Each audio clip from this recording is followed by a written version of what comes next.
People are giving advice to other people, but they're giving advice on where they are. You see the difference in, someone that's truly a mentor and truly a high level coach is a coach focuses on what's in your best interest where you are, not where I am.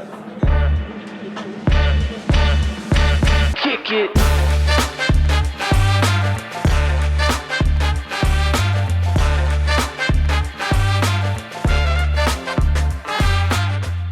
Welcome to Strata Stories. My name is Jamey Schrier, and I'm the Director of Marketing here at Strata. Strata is a single EMR platform and revenue cycle management service for physical, occupational, and speech therapy practices that helps you achieve a 99.99% reimbursement rate. On today's episode, Paul Singh, the CEO of Strata, talks with Jamey Schrier, the founder of Practice Freedom U. Jamey helps growth-minded practice owners build a more profitable business while working less hours in the clinic. Paul and Jamey talk through what to look for in a coach/mentor that can truly help you, why fake work is killing your productivity, and the biggest mistakes mature clinics make. If you'd like to learn more about Strata, head over to stratapt.com or email us at hello@stratapt.com. Now, without further delay, here's today's episode. One of the things that you talked about a lot, and I'm not doing you any justice here, but like one of the things you talked about a lot is like the why. Like, why in the world are we going to do this? Like start with that in mind and then build the practice you want around that to drive whatever freedom it is that you want. And one of the poorly articulated questions as a follow-up I wanted to ask you about is like, does your advice to people change based on where they are? So, I feel like there's the practice owner that is thinking about starting. Then there's the practice owner that has the one location and she's thinking about going to 2 or 3. And then there's that sort of more advanced practice owner who's like got multiple locations and starting to think about an exit or succession plans or, whatever. And intentionally a broad question, but I wanted to kind of like get you riffing on this. Like, does your advice to practice owners change based on where they are with their current practice in terms of revenue or staff number or whatever the metric is? Yeah, 100%.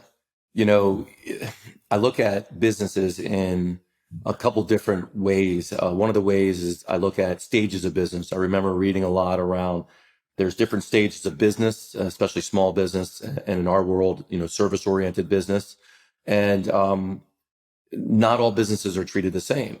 So if you have a business and you just started a year ago and you're making, $10,000 a month total in revenue, the advice and the focus that you have in your business is going to be different than the person that has a $2.5 million business. Now, all of us have the same components of business.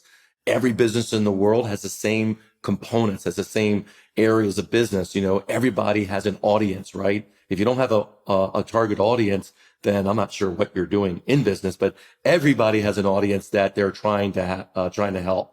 Everyone has a solution. In this case, your solution is physical therapy. And then of course you can have a subcategory of physical therapy. It could be, neuro, it could be, orthopedics, it could be, balance and falls or whatever that solution is specifically to that audience. However, if you're at a smaller part, we look at it as stage 1, under $400,000, your primary focus has to be generating referrals. It has to be getting people to know that you actually exist. It has to be connecting with people that actually have influence over your audience. For example, a simple example would be if you specialize, let's say, in plantar fasciitis, then connecting with the podiatrist would probably be a smart move right there. But the focus has to be on generating customers. Whereas someone that has, let's say, a $2 million business, I got several clients now that are in that $2 million and their goal is to double, yes, their focus could be on how do I generate referrals, but it's going to be looked at in a very different way because that business already has people in place. That business most likely has management in place. That business has systems in place. The owner of that business isn't doing every little daily administrative task in the world, and their time's being sucked up as a small business owner that's under 400,000. Hey, they're doing everything right now. It's just what you have to do.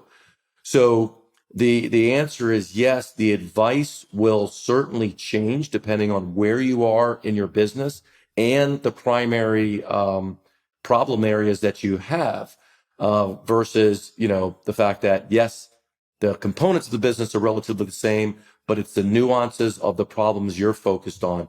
Which, if you really want to get me going here, what really kind of pisses me off a little bit is when people are giving advice to other people, but they're giving advice on where they are. You see the difference in, someone that's truly a mentor and truly a high level coach is a coach focuses on what's in your best interest where you are, not where I am.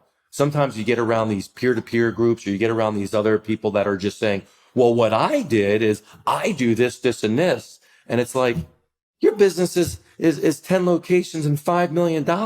This person has a $500,000 business. They can't do what you're talking about. They don't have that ability. Because people told me that all the time when I was in the different stages of my business, and I do what they say, and I'm like, I can't do this. I don't have the same resources.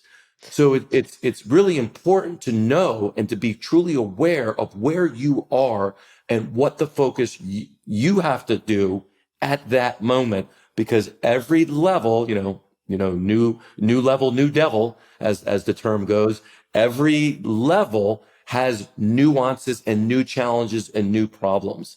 And the problem that took you to get to $1 million, the solution that you put in place will not be the solution to get you to 2 million or 4 million or beyond. It changes. Yeah. It's interesting how much that parallels to, the tech world that I come from. I like to tell people that, mentors and people that give advice are all probably well-meaning, but 99% of them are almost irrelevant, because unless you match the stage with them, it's just like, to your point, it's like if somebody's running a $10 million a year business and you're a startup, the advice you're going to get is just not going to be applicable. So it's almost like you want to find somebody that's 6 months to maybe 12 months ahead of you, and maybe really focus there in terms of advice. But anyway, I agree. I totally agree. But, we were talking about events, and, I think you had mentioned in your own words, like going to events it's tough. It's, maybe the ROI is not there. It's also, it's a journey. You got to get on an airplane, deal with all this stuff. And yet practice owners do it all the time. Like you and I may not do it as much as we used to, but like, I guess, where do events fall into this? Like and where I'm trying to go with this, by the way, Jamey, is because one of the things you just said there, I think, is sort of the dirty secret that nobody really addresses head on. And that is, you talked about this concept just a minute ago about marketing.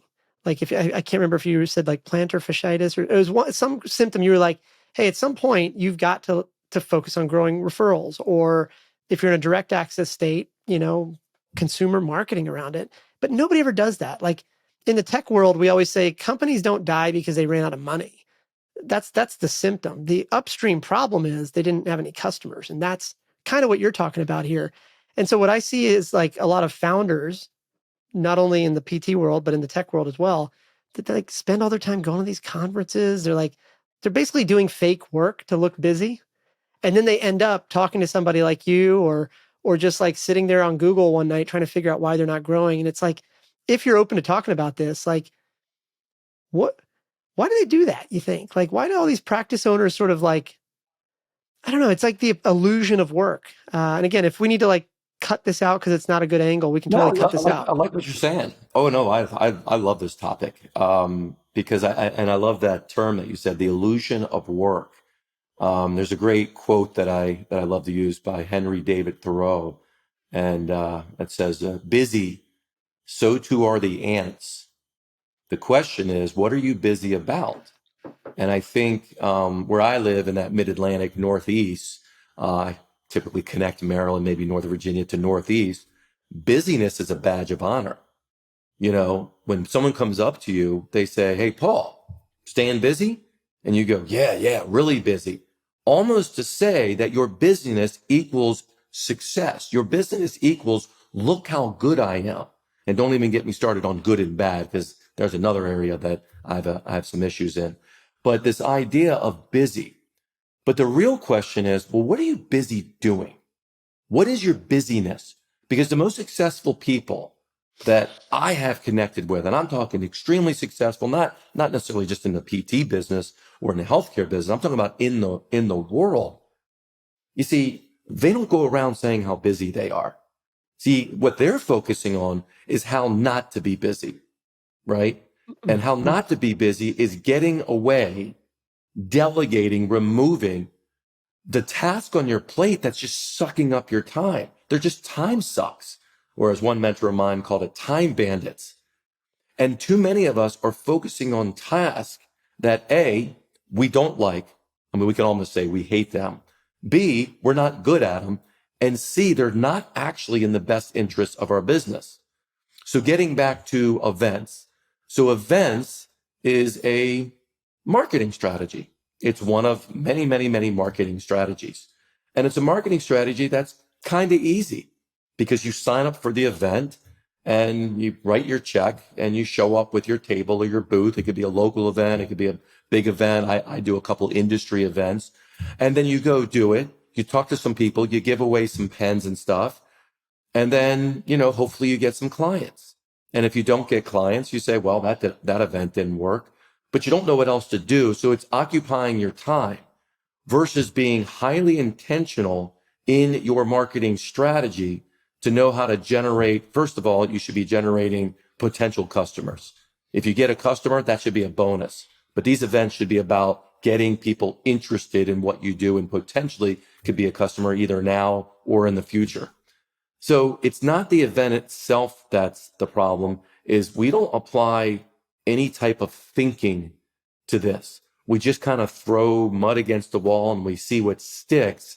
And then if it doesn't, we say it doesn't work, but we never look in the mirror and saying, what am I trying to accomplish? What am I trying to do? And what advantage do I already have? Like, do I have tons of money but no time? Do I have tons of time but no money, which is what a typical brand new business owner has, which is why I teach them to focus on things that don't cost a lot of money because they don't have any, but they have time. So build relationships with people, Yeah. right? If you Yeah. got tons of money, well, hey, if you know how to do it right, you know, pay per click, SEO and content marketing strategy, stuff like that, you could own your market, assuming, you can, your leads and your cost per acquisition is less than what it's costing you to deliver the care. So it's really getting clear, which means, Paul, you have to think like that. See, that's business ownership thinking, is stepping away from the day to day, stepping away from the minutia and looking at your business like, hey, we're having problem with referrals. We're having problem with getting potential customers. Let's step back and look at what's worked in the past. Let's say you've been established already. What can we tweak? What can we make a little better? What can we do a little different? What about establishing a new way of generating referrals? What are some ideas out there and what could work for us? Then events would make more sense because you go into events with a very clear outcome. Everything I do, I always ask one question. What is the outcome? What do I want? And Yep. it's a lot easier to ask the question than it is to answer it because most of us don't actually take the time to think about it. We say the outcome is, I want new patients. And the answer is, well, maybe not. Maybe the outcome is to get some leads and potential patients and then Yeah. follow up with them to see who's interested now versus later. So it's really getting clear around that. Then you become more intentional. Then your results go up and you actually do better in less time. Yeah. And for anybody listening to this, it might not seem like this is intertwined with that previous question, but I think it's 100% intertwined. I think to say what you're talking about it a slightly different way, it's like you have the operator stage, the owner stage, and the investor stage. And you have to, as a practice owner, be an operator to start. You got to get in there. I mean, nobody's going to do the work but you. And then where a lot of folks seem to stop, at least from where I sit, is they have it's a hard transition to put on your owner hat, truly put on your owner hat. And then very, very few of the people that even make it to that level can then eventually transition to the investor hat. And in that vein, what I would say, like one of the uncomfortable truths that I believe, and you can totally disagree with me on this, is that you cannot outsource your core function. Meaning, the like as an example, marketing is a core function. Whether or not practice owners agree with me or not, is irrelevant. It is a core function. If you outsource that, then you can't like blame your vendor for not getting you enough patients or not getting you in front of that podiatrist or whatever. Like it's sort of the uncomfortable reality of running a practice in 2023 and beyond is that you have to see yourself as a marketing company now. You have to see yourself as a consumer company. And I feel like I'm going to lose some friends on this, but medicine is sort of a commodity now. Like it's like, again, I'm going to lose some friends on this, but as a patient, for me, if my shoulder hurts, at the end of the day, I don't really care whether I see Jimmy or Sally or Barry. I just want my shoulder to feel better. And the question really is which one of those practice owners has actually like kept me top of mind or made themselves or their practice top of mind when that injury sort of happens. So anyway, that was a poorly articulated way of saying I totally agree. While you're on this topic though, so just point blank then. So what, let's say you're a practice owner at 2 million. They call you for help, and they let's just say they're doing 2 million in annual revenue. Pick some big number, right? They're bigger than a startup. They're just a large established practice. What, in your experience, what's the number one mistake they're making? I mean, I definitely have some opinions on this, but from when they call you, they've got a $2 million a year practice or some big number. What's the number one mistake? You hear them and 30 minutes into it, you're like, this is what you're doing wrong. What is that most Yeah. common Well, thing you're first doing of all, wrong? it's not usually 30 minutes, it's less than 5 minutes. Yeah. Because you can look at a business just in their revenue and you can get a pretty good idea of what are the most common problems based on revenue that they have. Actually, I have a few clients right now that are in that exact mode. And the area that we're doing for both is really, it's always about time. One of the things that I do as a coach that I learned just from doing it myself, because you can go for time, you can go for money, you can go for something else. I go for time because the time is the only finite resource that you have. Money, you can make money and lose money, but time, there's only so much about it. And where you focus your time determines the results you get. So if you focus on your time on poor activities that don't do much for you, you'll do really well at poor activities that don't do well for you. So when you're looking at a $2 million business, I look at saying, where is the friction happening in your life? Where is the friction happening in your business?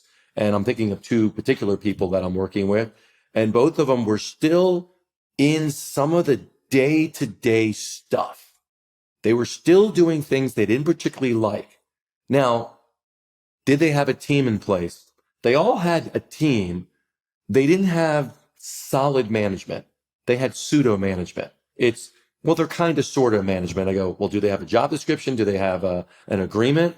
Well, kind of. We talked about it. I said, let's get clear on that. Because when they're clear on the expectations, when they're clear on what they are, stepping up to do, then they can actually take some of this stuff off your plate. Because selfishly, every hire you make, every system you purchase, every program, every EMR, anything you purchase from technology to human capital has to do one thing, especially in the initial stages. That is, it has to buy back your time. As my mentor Dan Martell said, it's all about how to buy back your time. Yep. So $2 million businesses, typically they don't have a really solid management/leadership team. They're not crystal clear on expectations. There's not solid systems in place. There's not training in place. The owner isn't communicating and articulating really well with them. I did that with both of these people's business, and inside of 6 months, one is now at 2.5 million, one's at 2.4 million. We didn't focus on marketing. We didn't really focus on, all those other problems. We did talk about hiring, but we talked about hiring from a system standpoint. What we talked about is how to remove the angst and the disruption in their life and their thinking. Mm-hmm. Once they started delegating this, what happened? The results came from leveraging the people that they already had in their business. And of course, a couple of people they needed to hire. That's where the results came from. Yep. But what happened is their energy started to go up. So they got back time, they got back energy, and they got back their creativity. And Yep. that creativity then innovated even more ideas. And all of a sudden, and I just talked to him a few weeks ago and I said, hey, we haven't talked about revenue in a little bit. Hey, where are you guys right now? I'm averaging about 2.5. We should do 3 million this year. And I Yep. went, not bad. I Yep. go, isn't that fun? And they were both blown away. They're like, it's unbelievable because we really didn't focus on money. I go, no, we focused on who produces the revenue, which is your team. And why your Right. team can't do what they're doing is because you are keeping some of this and you're not being clear. So Right. I always focus, regardless of the stage, I focus on how they're utilizing their time. It's well, I'm glad you mentioned Dan. I was an investor in both of his previous companies, so I'm fairly you know Of course, you know, Dan. good dude. I think as of right now, he's fighting there's forest fires up in Kelowna, British Columbia, where he's at. But anyway, his book is really good. Buy Back Your Time. I'm glad you brought it up. So let's talk about that for a minute. Are there other resources that you recommend people read? So, obviously, other than your podcast, my podcast, or whatever, like what else should people be reading? I mean, Dan's book, Buy Back Your Time, is a good one. Are there anything So else where you're like, hey, the, you got to read this the, or the, one, the watch one that? thing I don't do is I don't get into the old book conversation, right? And the book conversation is sometimes when you talk about people wasting time, sometimes people like to tell you how many books they read. You're right. It's a contest. It's a pissing contest. Like Yep. Yep. I've read 7 books. I did this.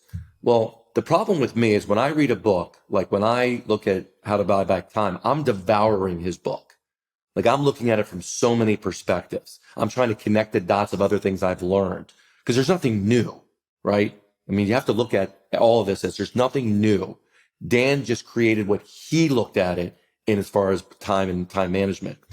So last year, interesting story. Last year, 2022, I stopped reading books, right? Leaders are readers. You know what? Books stress me out because when I read them, I devour them. And when I devour them, I implement them. And I was reading 2, 3 books at a time, and I was getting so many freaking ideas, I couldn't implement any of them. But if you Yep. put me on Facebook, Paul, I'd be like, hey, I read this book and this book and this book. And I realized my bank account didn't really give a crap if I was reading those Yep. books. And I Yeah. was stressed out. So I took like 6 months and I said, I'm not reading a book. And what happened? My business shot up. My income shot up. My angst went down. My energy shot up.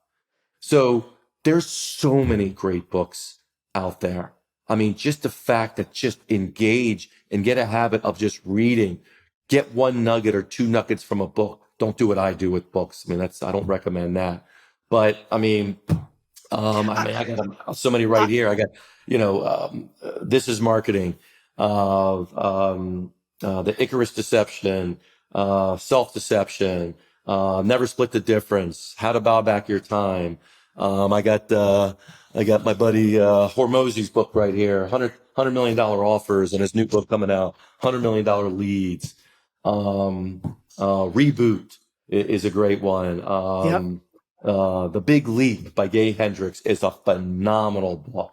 Right. That'll hit you right between the eyes. I mean, there's so many. Anything by Dan Sullivan will get you thinking. Who, not how. There's just so many out there. What you don't do is don't get in a pissing contest of try to compare yourself to others. That's how you take something great like reading a book and it becomes some comparison keeping you busy. I read 3 books today. I go, but you don't have any referrals. Why don't you just Well, focus on getting referrals instead of reading books so you can show off to someone else how great you think you are and they don't even give a shit. yeah. I mean, that to your point, I think the thing that I totally agree with is that people will read all these books, but they do nothing with it. And therein is the problem, right? You could read Dan's book all day, but if you don't actually go use one of the ideas, it's not any good. Hormozy's book, I don't know him personally, but for example, just timestamp on this, we're recording, mid-August of 2023 right now. He wrote that book. I forget the title of it now, but just a couple days ago, the book launch itself, I think off the top of my head, what I saw him announce was that he had 500,000 people join the live cast to announce the book, and he sold $4.4 million of the book within the first couple hours or whatever. So, like you can read his books all day, but if you don't actually go implement the strategies, it's not worth anything at all. So I'm with you 100%, by the way. I think way too many people just kind of use a badge of honor. They're like, I read all these books. And then they're like, I guess here's the controversial thing I would say. I would argue that most people that come to you, and probably to us as well, actually in their heart of hearts know what they have to do next. They just don't do it because they're busy. I think everybody knows. Oh yeah. I think Oh yeah. everybody knows what they need to be doing. Look, we have the internet. We have YouTube. We have endless podcasts. We have blowhards like me and you. There are endless people, endless books, endless videos to watch and podcasts to listen to that literally tell you what to do. I give away 95% of the stuff that I teach. I give it away. Like, I'm telling you what to do. You pay me $50,000 a year, I'm going to tell you the same thing.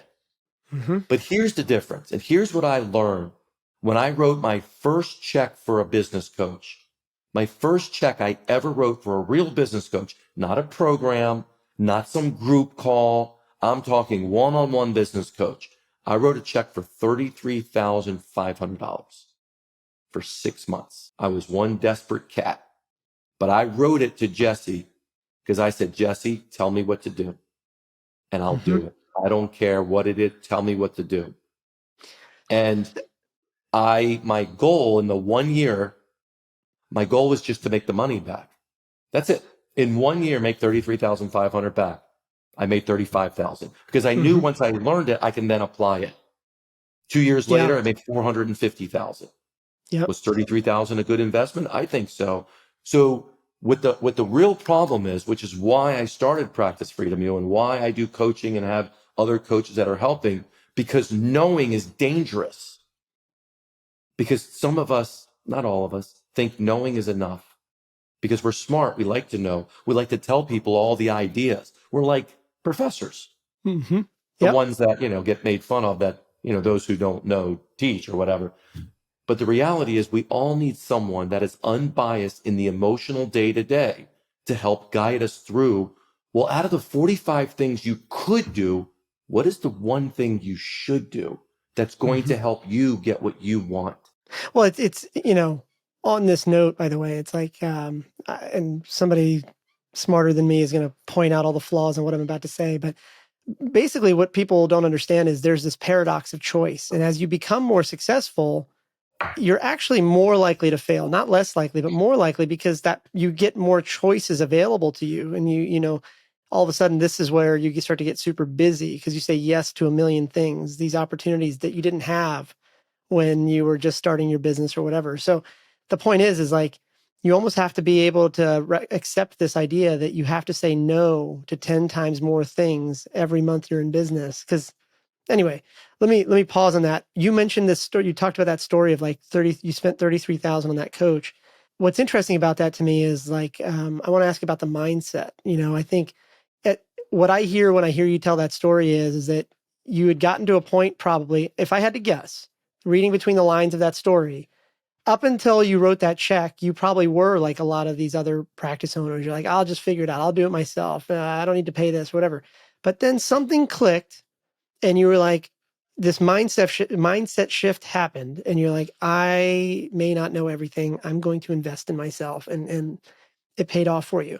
And in a similar vein, what I do, like in my angel investing world, where I invest in, startups and things like that, I like to put little roadblocks up because I want to see if somebody's in the right mindset. So here's like my really basic example, and people are going to laugh at me for this. I don't carry business cards. I don't have a business card for Strata. I have no business card for my angel investing or anything like that.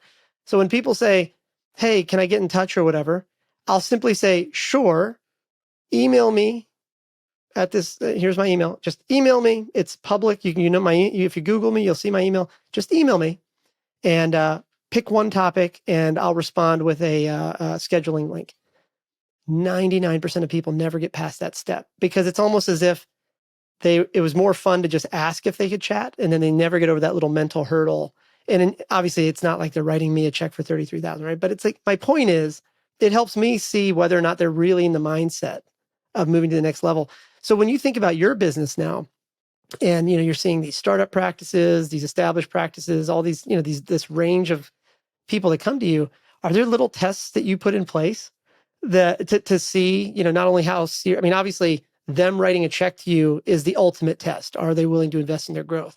But before you even get there, you mentioned earlier within the first 5 minutes, right? That's pattern matching, heuristics, whatever. Are there other little tells that you look for where you're like, oh, this person's just not in the right mindset? We're just not going to Yeah, work I mean, together right similar now. to you. So we have a quiz called a PT practice quiz, and it's not just for PTs, but that's just what it's called. The quiz is very short. There's like 30 something questions, and I take a handful of questions from each of like the areas of business, from leadership to marketing, time management, etc. So I'll say, you know what? Love to talk to you. If it's a practice owner, have you taken the quiz yet? Because I want to work with people that are action takers. I want to work with people that actually do what they say they're going to do. You see, these traits, whether they're working for me or they're a client of mine, these traits have a much higher determination of success than how smart you are. Frankly, how smart you are really has zero.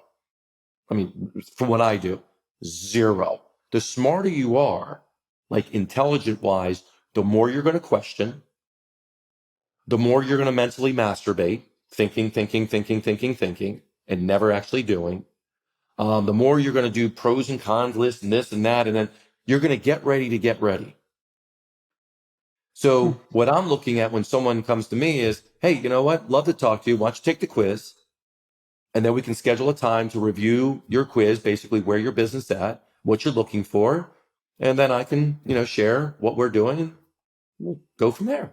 You Yeah. see, everyone thinks, maybe because a lot of these aggressive marketing and salespeople are, everyone thinks, not everyone, but when they get on a call with like me or when they think I'm trying to sell them. And I'm not trying to sell you. I'm trying to figure out every reason why not to take you on as a client because I don't Mm-hmm. want you to fail. I don't want any of my clients to fail. And I know the number one determining factor is, are you going to do what you say you're going to do, even when it gets tough? Mm-hmm. There's another good book, by the way, Grit. Do you have the grit? You can read about grit, but when things are difficult, what do? Do you go run and hide? Do you sabotage your own business by making terrible decisions that put you back into that comfort zone? Or do you walk through that fire? Do you have that courage? So I do the quiz. I might say, hey, you know what? Like if I'm at a conference, I'm with you. I have very nice, thick business cards. I can't tell you how often I forget. I forget them. So I said, you know what? Um, Yeah. here's my whatever, or just why don't you shoot me an email? See what we can do Yeah. together. I bet I, it's I like a don't 99% drop off rate there. I don't care. But Yeah. what I'm not Yeah. going to do is go chase anybody. I'm Right. not going to hunt you down. You see, you need what I have. I don't want to be, come off whatever, but anyways, they already hate you anyways for what you said. So they can line up and say what they Get in want. line, man. I don't need what you have. I don't Yeah. care. Yeah. Yeah. I Yeah. got, I Yeah. got plenty of clients. I'd love a lot more people, but I want them on my terms because we're going to change your life. But you absolutely need what I have. So the Right. question is, are you coachable? Do you have, yes, you need to have a certain type of business model and all that and have profit margin and have an audience, which everyone has an audience and all that. But most important, are you willing, is your vision bigger than your fear? Is Mm-hmm. what you want greater? So when I paid Jesse 33,500, he asked me these questions and I said, I've done the programs. I've hired this, I've hired that. I go, Jesse, I look in the mirror. I don't know what the hell I'm doing. I have an ego that says I do, but I don't. My bank account does not agree, and so does my wife. I don't know what I'm doing. Can you help me?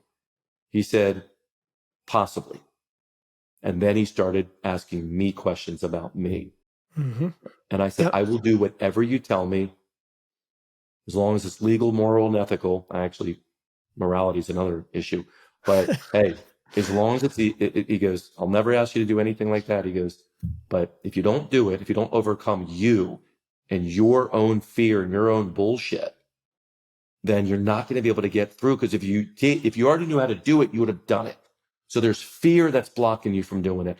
I will help you with that.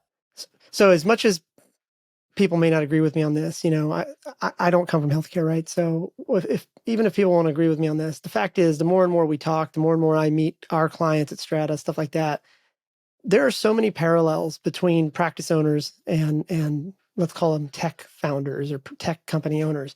And one of the like sort of simplistic things that I think about when my wife, so I've been investing in these startups for 20 years now, 3,200 companies into it now.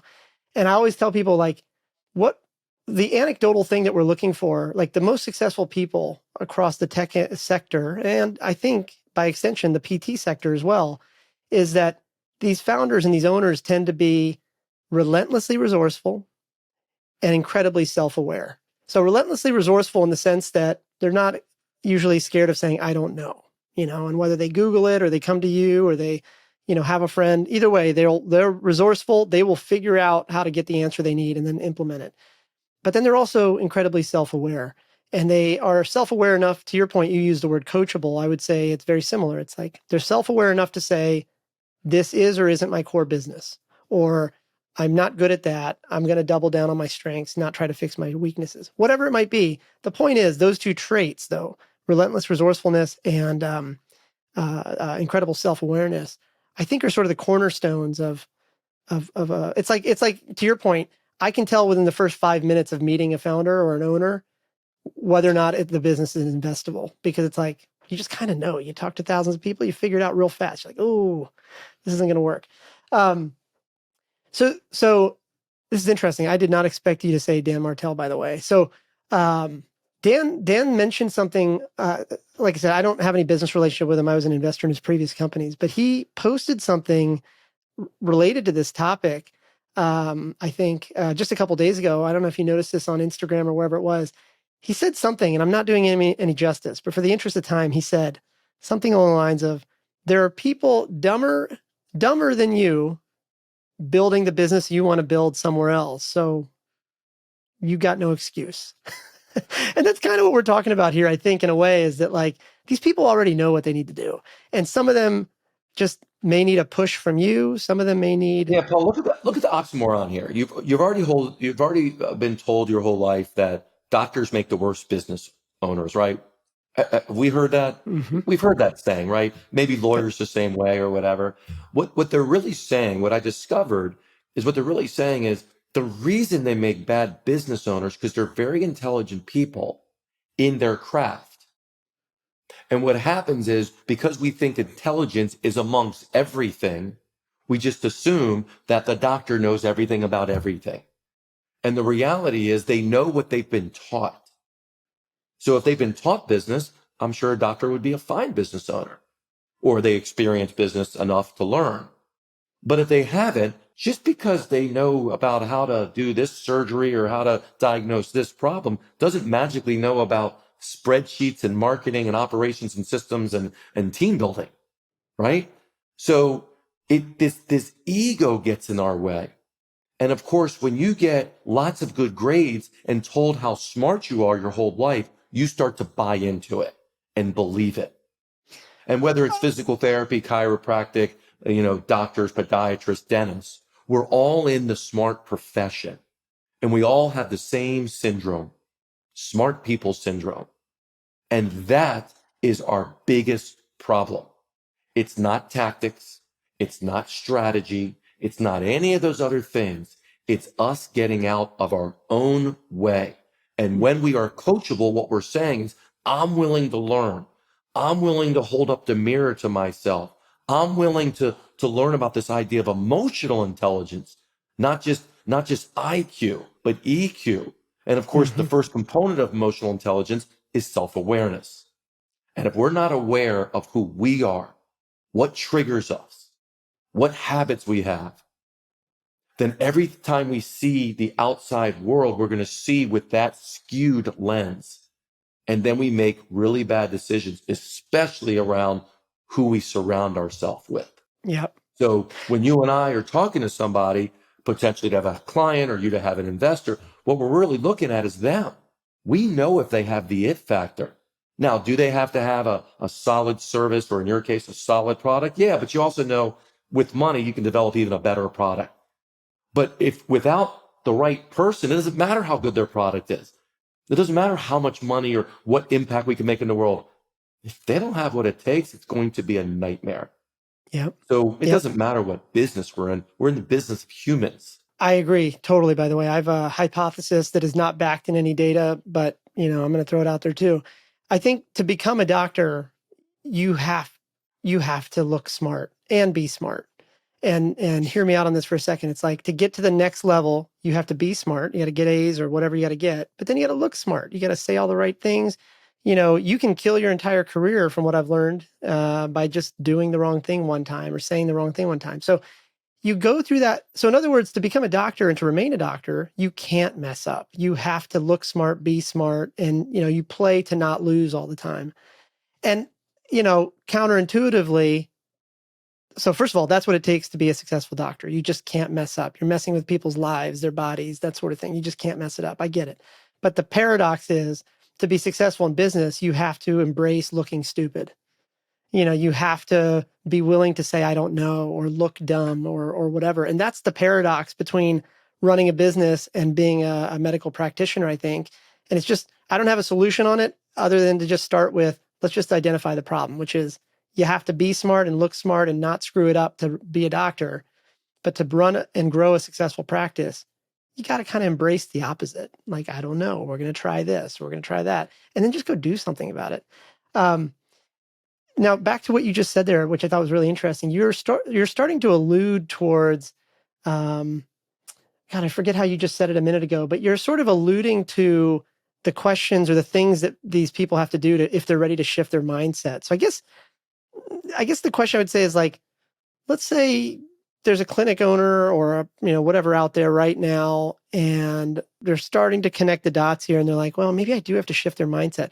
Before they pick up the phone and talk to you or to anybody else, what are the questions they should ask themselves? I think you sort of alluded to changing the social circle, or even earlier you were like, make sure you're getting advice from people that have been there recently, effectively, not 10 years ahead of you. But for somebody that's like in that middle ground, like if you had to like time travel back to when you were ready to finally write that first check to Jesse, what questions should they be asking themselves to Well, decide if I they're think really there's ready? ultimately, two questions you need to ask, maybe three. The first question, and which I think is the harder question, what do you want? What do you want? See, most of us are so busy just being busy in the moment. We're just trying to solve fires right now. We're just trying to get a little breathing room, trying to get on top of the water with a little breath in there. We're not really moving towards something that we want, something that's meaningful. You see, when I went to Jesse, I became clear on what I wanted. I was able to describe very quickly what I wanted. And I said, Jesse, I don't want to be in the clinic day to day anymore. I don't want to treat patients unless I choose to. I want to Mm-hmm. make this amount of money and I want to have the life that I deserve to have, that I've always dreamt of having. And I Yep. don't know how to do that. I don't know how to do this. And I just started laying all the specific problems I have. I'm not sure how to market, right? Yep. Once people are in front of me, I can genuinely sell them on services, ethically and all that. But, I don't know how to get them in the door. I don't understand like organization systems. I'm not really good at that kind of stuff. Hiring, I'm so overwhelmed. So I was clear on the problems I had. And when your future is big enough, it's a great saying here, when your future is big enough, the facts don't matter. Talk about When, that for a minute. when your future is big enough, the facts don't matter. So that saying came from a mentor of mine. And what he was saying, as I learned it years ago, I think what he was saying is when you have that vision of what you want, nothing's going to get in your way from achieving it. It may not go the way you think it's going to go, but the facts of why you can't have it aren't going to matter. Like I was told, Jamey, you're a PT. You have your own practice. Doctors are not going to refer to you if you're not there. I went, so they won't refer to me. But I'm going to find out myself if that's the truth. Mm-hmm. Guess what? It was not the truth. Your staff needs you there. Your staff, you're going to have to be there day in and day out. You can't just be not at the office. I went, I'm going to find out myself.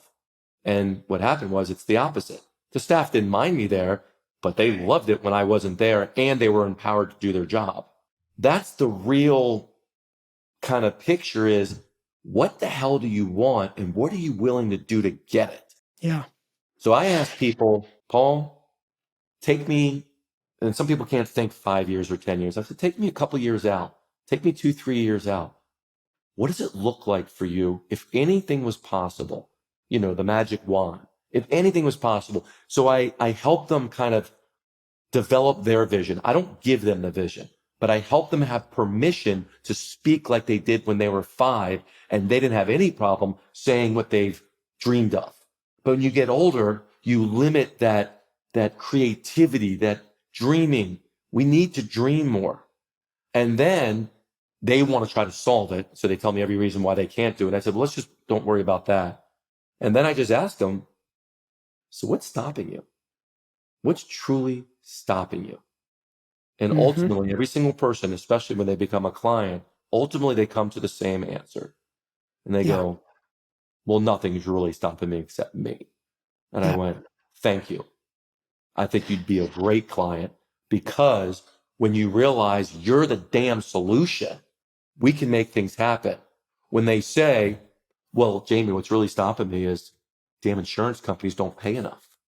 I go, that's stopping you from achieving your dream? So you're just a victim? Well, no. I go, you just said you're a victim. Well, there's not enough therapists out there to hire. So that's stopping you from achieving this dream? Like, I get to that stage because that's what it's going to take for you to just own up or not. Because if you keep holding on to those excuses, that victim, that I'm certainly not the right person. Maybe someone else is, and I'm certainly not the right person. Our company's not the right person for that. But when you own up to it, man, teaching you how to do stuff, that's the easy part. You already went through 7-8 years of school. You're certainly smart enough. But what school never really did is tap into the thing deep inside you that you're most afraid of. Thanks for listening to another episode of Strata Stories. Strata is a single EMR platform and revenue cycle management service for physical, occupational, and speech therapy practices that helps you achieve a 99.99% reimbursement rate. If you'd like to learn more about Strata, head over to stratapt.com or email us at hello@stratapt.com.